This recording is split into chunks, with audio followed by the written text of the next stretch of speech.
Maayong adlaw kaninyong tanan dinha, sa uban maayong gabi, sa uban maayong hapon.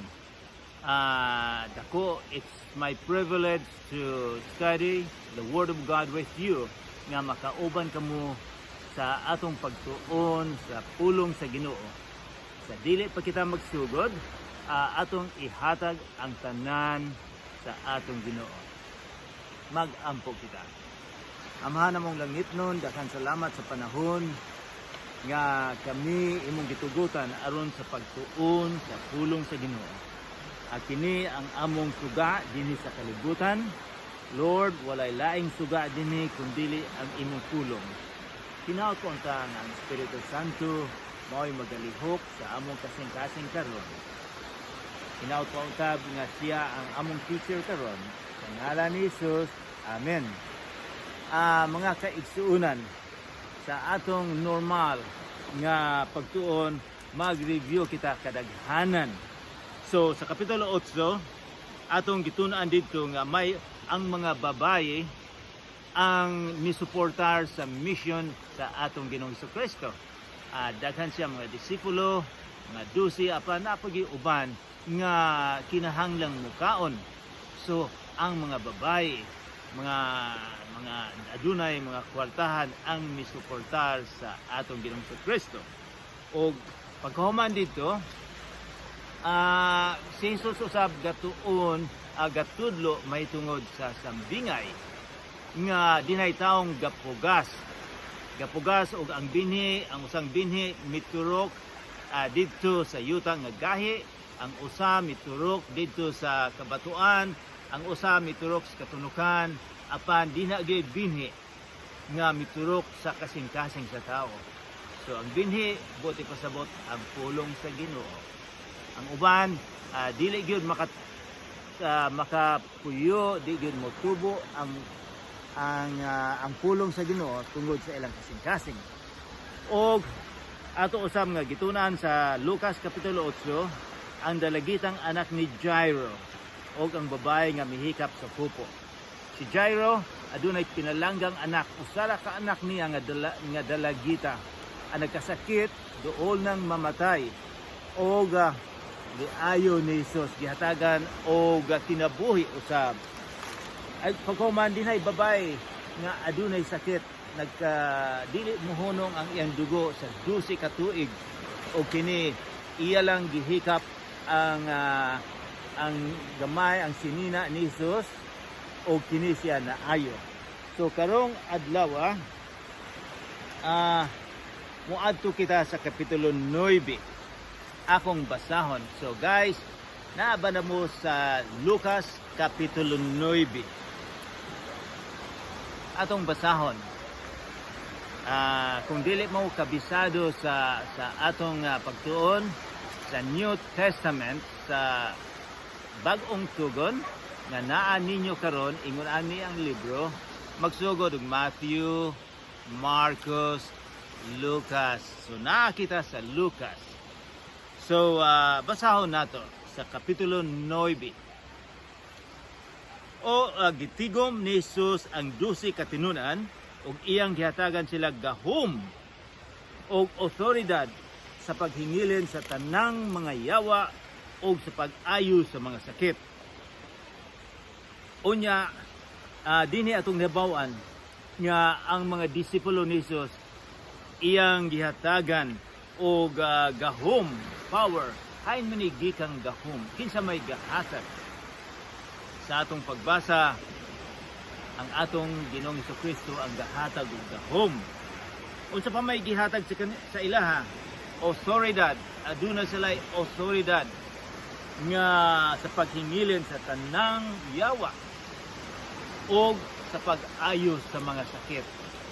So mao na gisugo niya sa 12 ka disipulo. Unya gisugo nila sila aron magsangyaw sa mahitungod sa paghari sa Dios o mag-ayo sa mga masakiton. So adunay purpose, adunay katuyuan nga gisugo sila sa pagsangyaw sa mahitungod sa maayong sa paghari sa Dios. Paghari sa Dios sa atong kasing-kasing. Og miingon siya kanila, kini very interesting ang gisulti ni Jesus kaniya ang gisugo. Miingon siya kanila, sa inyong pagpanaw, ayaw ka mo pagdalag bisan unsa. Sungkod man o bag o pagkaon o salapi o bisan ganig ilisan. Dili gid sila magdala. Kini siya temporaryo nga sugo ni Jesus. Bisan asang balaya nga kamo dawaton, pabilin kamo dito hangtod sa inyong pagbiya ni adtong lungsura. So magpabilin sila kung sila dawaton. Kaysa unang panahon god, kung ikaw bisita sa kalungsod, kung ikaw foreigner, ila kang imbitahon sa ilang balay. Maunay cultural background nila. Kay sa una walay mga hotel. So ang mga tao, kung makita kanila nga bisita, ila kang imbitahon, ila kang patulugon, ila kang pagkanon.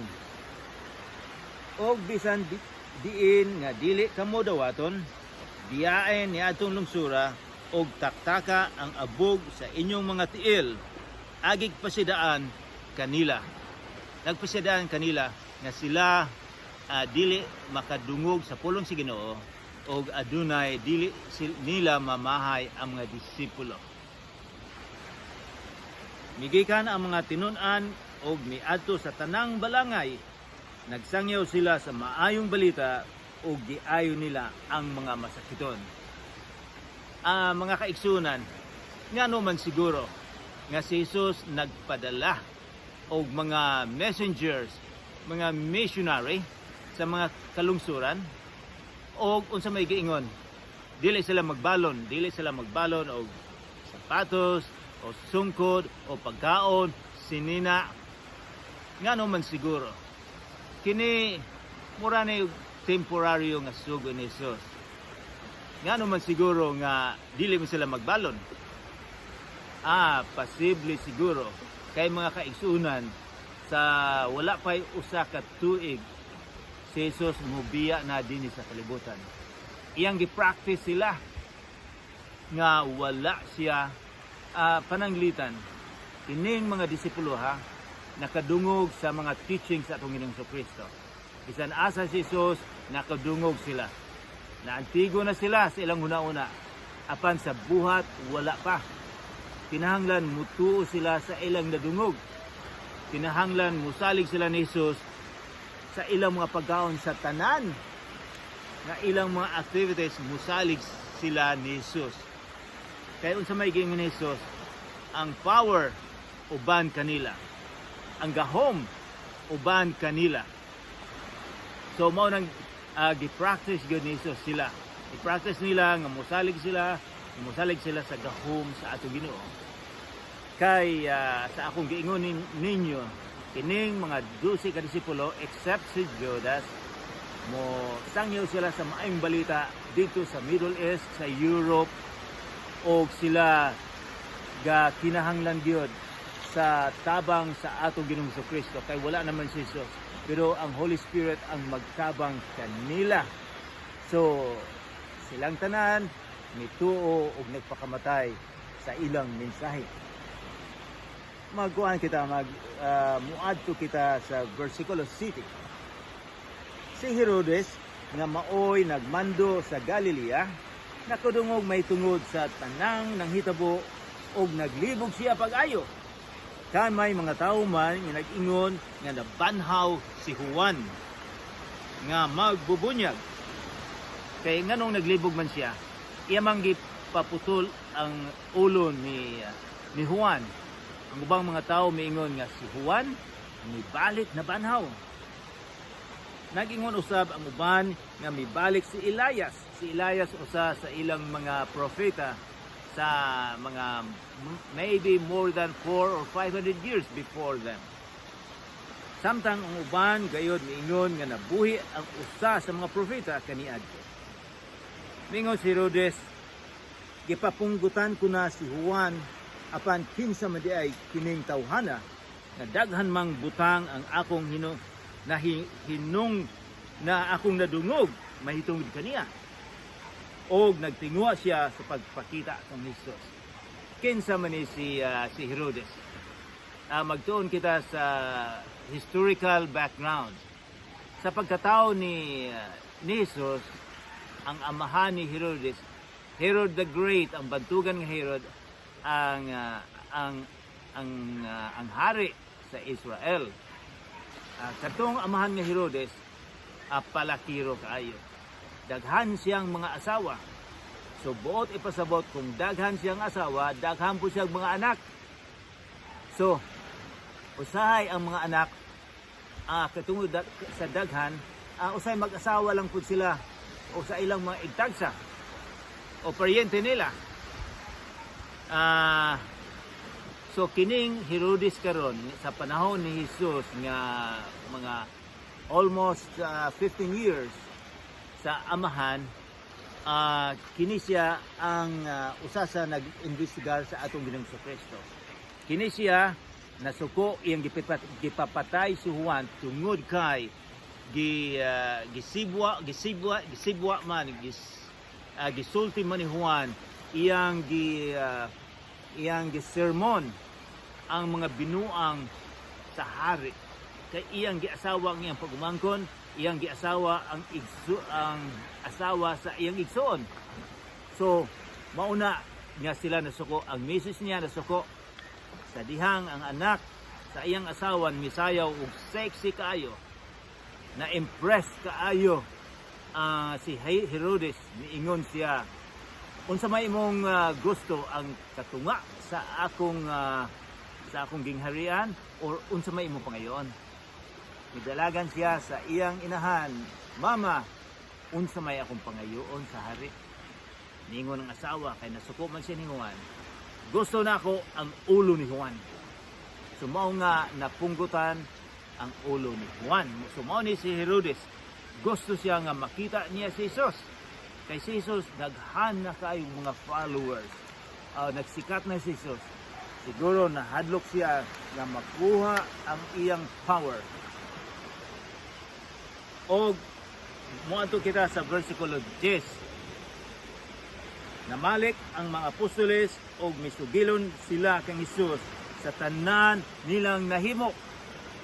Unya gidalan niya sila og nangadto sila ra sa usa ka lungsod nga ginganlan og Bethsaida.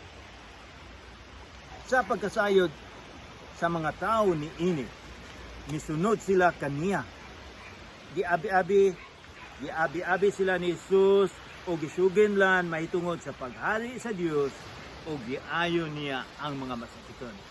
So si Jesus usa sa iyang mga sermon nga ingon siya ang paghari sa Dios, ang paghari sa Dios sa imong kasing-kasing, o posible usab nga gasulti siya in future tense sa pagkahuman sa pila ka libo ka tuig nga ang Dios mao'y magahari. So mao yang sermon. Sa nagsalop na ang adlaw, nanuol kang Hesus ang 12 katinun-an og niingon, padtua ang mga tao sa kasikbit nga mga balangay o kaumahan aron mangitag pagkaon og abutanan kay hilit kining dapita. Apan miingon si Jesus kanila, kamo ang maghatag kanilang pagkaon. So worried kaayo ang mga disipulo kung unsa may kaunon sa mga daghang mga tao. Ang giingon diri nga 5,000 ka mga lalaki. Sa unang panahon, dili nila ipon ang mga bata, dili nila ipon ang mga babae. So kini posible nga ang mga tao, mga sobra sa 20,000 ang gipakaon. Pero murag ilang tudluan si Jesus. Oh, Jesus, unsa may atong himuon ini? Og miingon sila, palakta sila, paadtuha sila sa ubang lungsod. Og unya miingon sa iyang mga tinunan paling apan miingon si Jesus kanila sa versikulo 13, kamo ang maghatag kanilang pagkaon. So naglibog ang mga disipulo nganong sila man ang muhatag pagkaon. kini sila naibalo sa power sa atong Ginoo. Naibalo siya sa iyang gahom nganong worried man sila kaayo nga walay makaon kini mga tawhana. Sila nanubag 5 ka pan ug 2 ka isda ang niya kanamo. Bot ka ba nga manglakaw kami og mamalit og pagkaon alang niining mga tawhana?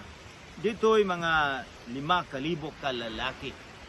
So murag ilang gitudluan sa Jesus nga okay mamalit ta og pagkaon sa mga kabaryuhan.